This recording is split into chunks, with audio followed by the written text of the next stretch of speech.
وما كان الله ليعذبهم وانت فيهم، اللہ نہیں ہے کہ ان کو عذاب دے اور آپ موجود ہو.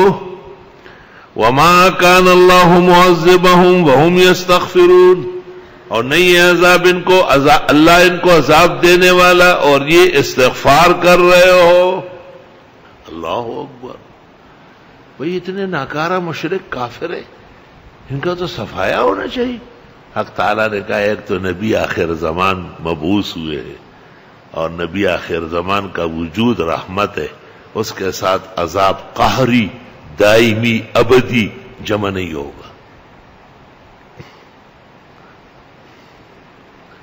اور دوسرا یہ کہ یہ لوگ بھی استغفار کر رہے ہیں. وہ کافر استغفار کرتے تھے تو بچ رہے ہیں. اے علماء و طلباء و اے امت مسلمہ، تمام غم و پریشانیوں کے لیے استغفار ضروری ہے. بہت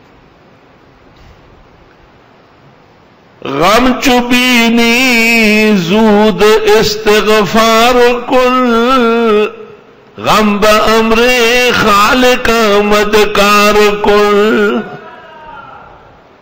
جب بھی غمگین ہونے لگو فوراً استغفر اللہ استغفر اللہ استغفر اللہ. بس چھوٹا استغفار ہی کافی ہے. اور رحمان بابا وہی کس کم و زیاد زما دلا سکی گی، نو در رحمان د کل بد استغفار وی.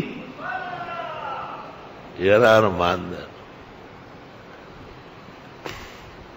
چونکہ یہ انفال ہے تو اس میں فرمایا کہ عذاب رکے گا استغفار سے.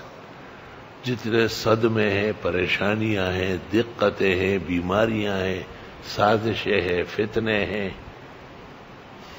یہ سارے جمع کرو تو اس کا ایک نام رکھو عذاب. توبہ توبہ. سورہ انفال میں ہے کہ عذاب ٹل جائے گا استغفار سے. سورۃ ہود میں طاقت توانائی بحال ہو جائے گی. ماں خدای پاک تا ہوئے میں گورا زخل کو تویمہ چی دیوانی جوڑی گی نو جوڑنے کا کنا نو پس چوئی بس جوڑے گا نا چی دا گمرے نا واپس شم روغ رمٹ سب دم. الحمدللہ. انشدک عہدک و وعدک، خدای تیرے عہد و پیمان کی قسم اور اس کے پیش نظر بیان